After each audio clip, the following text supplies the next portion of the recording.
do you guys see yourself choosing monogamy? Maybe not like an official marriage to the state, but like, do you see yourself choosing monogamy and settling down with one girl at some point? Not today. So to just bring up some more light to his point, there's a method to the madness. It means, for example, in this case, yes, dating multiple girls has its issues. However, the main point is, if you don't have, this is common sense here. If you don't date multiple girls, how are you going to know who's best for you and what's good for you as a man? You won't know.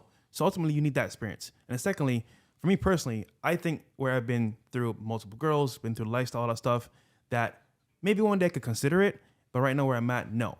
However, I made a choice with this right now. Versus most guys, they don't have a choice. Say, You're doing it out of intention. You're being intentful with intentional willpower. It's a decision. But most guys, they don't have that. So you know what? I'll just take whatever I can get. That's the issue. The first girl who wanders in. Exactly. So the question is, would I be monogamous or settle down with Is one that girl? something? Obviously, that's not something you force. I know you're smarter than that, but is that something you're open to down the line? Fuck no. And the reason why is because monogamy a lot of the times, just not all the time, but for most men, it's gonna weaken you. The girl's gonna have leverage. She's gonna be like, oh, I'm his only source of sex. Like a lot of the times when women start to get leverage in relationships, like they're your only source of sex, they're your only source of intimacy or whatever. That's when they start, oh, you're not getting none tonight, or they start to pull back or whatever. And to keep women on their toes and to keep them actually aroused by you, which I know this is terrible, toxic boy advice, whatever the fuck they want to say, but you have to have multiple women for her to act right. Because when she knows she could be replaced, she's going to be on point. And unfortunately for women, since they're hypergamous and they need to always feel like they got the best deal, the only way that they're sure that they got the best deal all the time is that constant pre-selection, that constant social pressure, that constant want from other women makes them realize, damn, okay, I am with the best guy. And she don't got time to hoe around or do stupid stuff when she's chasing your validation, because other girls will go ahead and take her place. And I know it sounds terrible, but women are only satisfied and happy with a man when they know that they got the best guy. And what better example of them having the best guy than other women wanting him and him having other women in place. And also to his point, on a lower level, the average guy, right? Let's say, for example, you want to deploy this strategy, so to speak. You don't have to actively cheat. We're just saying the potential is there for you to move on to somebody else if she fucks up. That's pretty much it. And, Future always said it famously in a song, bitch, don't get too comfortable. I tell guys that all the time. Once your girl starts getting comfortable, that's when the disrespect comes in. So you have two options. You can either A, do what I call passive demonstrations of higher value, having other women, which kind of checks her for you, or you can sit there and constantly have to check her all the time, like, yo, who the fuck are you talking to, etc. Because women really get turned on by guys that can tell them shut up, or who are you talking to, or whatever, because they're always going to get out of line at some point. And for this to work, the man has to follow his program. He can't follow her program. Her program is going to be only me. Whenever I say, you get it. We don't negotiate with terrorists. Yeah. And that's how a lot of women are, as fucking terrorists. You don't sit there and negotiate with them like, oh, I think this. No, this is how it is. And the thing is that's what women want. Women don't want a equal partner. No, they want a fucking dictator. That's what no one will admit. Chicks want a dictator. 50 Shades of Grey. You think Christian Grey's in there? How do you feel about this? What's your opinion on this? Get the fuck out of here, man. No. So let me give my response to this, because obviously I chose to be married. Yeah. And earlier I was talking with Brandon Carter, who's also... Keyword chose, right? Chose, exactly. And you're good, bro. You made a choice. Yeah. And Brandon Carter was here earlier, I was talking to him. He's also someone, he's not married yet, but he's chosen to be with a girl monogamously. A monogamous relationship. Yeah. So I think what you're saying is true, and I think at the core, people, they follow their incentives, right? Like people follow their incentives. And I think that in order for marriage to be right, it almost needs, or at least monogamy long-term, something that's similar to marriage. I know some people don't get married with a state. I completely understand that. Yeah. The conditions need to almost be a little bit unique. Like it in most cases, I don't think it works because of all these reasons you guys just gave, right? Like it doesn't incentivize things properly. Women want a man to be the leader. They want to follow him. They like being put in their place. Yeah. Like that's probably the easiest, I don't want to say flirting technique, but one of the easiest things you can do early on in and they in need the it dating too. phases. When as soon as it's the first date, second date, the girl shows up late, she's on her phone, she's doing some shit, and you draw the line right there. Hey, like this isn't gonna fly. It's not cool. Like I'm not mad, but like this isn't gonna make any sense. It almost causes like a 180, right? Like because all of a sudden you're set aside from most guys who will kind of just take it because like, well, she's talking to me, like I'm getting her attention. We're on a date together, we're doing this.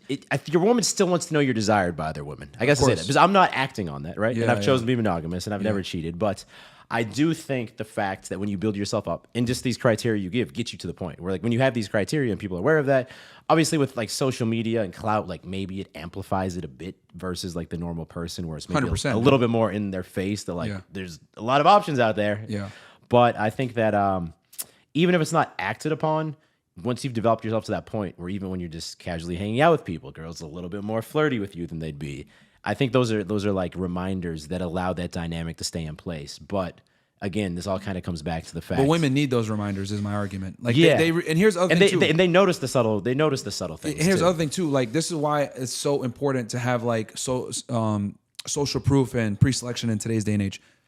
We live in a world now where an average chick has more attention commanding capabilities than a male celebrity. Yeah. Right? She's constantly getting attention from men on the internet, DMs dating apps, DMs, etc., all that crap, right? And on top of that, we live in a deregulated sexual marketplace where they have all the leverage. We have a bunch of men are still expected to make the first move and pursue. Yes, which is like kind of the kicker to all this. Yeah. So basically, in other words, women are no longer traditional, but men are still expected to be traditional to a degree, right? And then the other thing as well that guys got to understand is that a lot of girls don't come from a two-parent household. A lot of girls don't have a father in their life. A lot of women don't have some type of positive masculinity in their life, etc. And you got mainstream society telling them to be hoes. You got Sex and the City telling them to go out there and be single. You got the fucking city girls telling them to go ahead and finesse dudes, get a check, blah, blah, blah, run up a bag. You have all these negative things, right, coming in and poisoning modern day women, right? So what ends up happening is when a guy does go on a date with a girl, that girl's a byproduct of the fuckery going on in mainstream media and the modern day society, right? So you, as the man, you have to correct a lot of that. How are you going to correct that? You're going to correct it by being masculine, by being attractive, keeping your sexual market value high, by having boundaries, etc., by having other women. So the reason why I give a lot of these strategies to keep your sexual market value high and keep your masculinity on point and check girls constantly is because you're overcorrecting for all the bullshit out there that's poisoning her mind.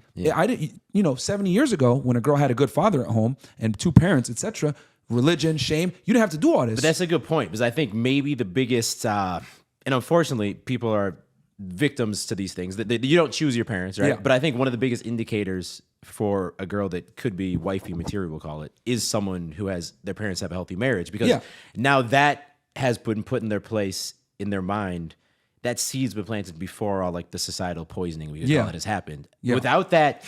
I'm not saying it's impossible, but I think it's quite difficult. Yeah, and that's what I'm trying to tell guys is like, more than likely, on a balance of probabilities, the girl that you're going to date is going to be indoctrinated to some degree through the poison of feminism, mainstream media, being promiscuous, rap music, whatever the hell it is. Yeah. She's going to be indoctrinated by that. So you as the man had to kind of come in and correct a lot of bad behavior because girls don't come preassembled anymore. And those things become even more important once you've committed to being monogamous. Yes. They become even more important. Because you basically need to, and people get mad at me when I say this shit, you need to train your girl to be a good girlfriend because the way a lot of modern day women come is terrible for being a good girlfriend. They want to go to the club. They want to be, they want to go ahead and do single girls nights out. They want to do all this stuff that puts the relationship in a bad spot. And you as a guy really have to be 10 toes down on your principles and have your value high so that she listens to you so that you can overcorrect for all the fuckery. I would argue, right, bro, that it is harder to have a girl follow your program and be the girl you want to be than just be a player. Like the whole dynamic of having a one girl, one guy relationship is so hard because it takes a lot of work and you have to be the man that she wants to be with long term. That's not easy. No, that's a good point. That's far harder, I think. Because I think today if you develop yourself to a certain point and you have a little bit of basic aim and you just take action, you just try. It's not hard to spin plates. Maybe it's not the exact girls you want, but it's not that hard to replace. Bring them in. You can level up a little bit. That's not that hard. It's hard to make a monogamous relationship work. I think the odds are against you more than ever. I guess I would like to think because of all the things I was talking about. Yeah, exactly. Yes. No, you have to constantly fight that as a man. Yes, you need to, and that's why the statistic is what 50% of marriages fail in the States. And I think the big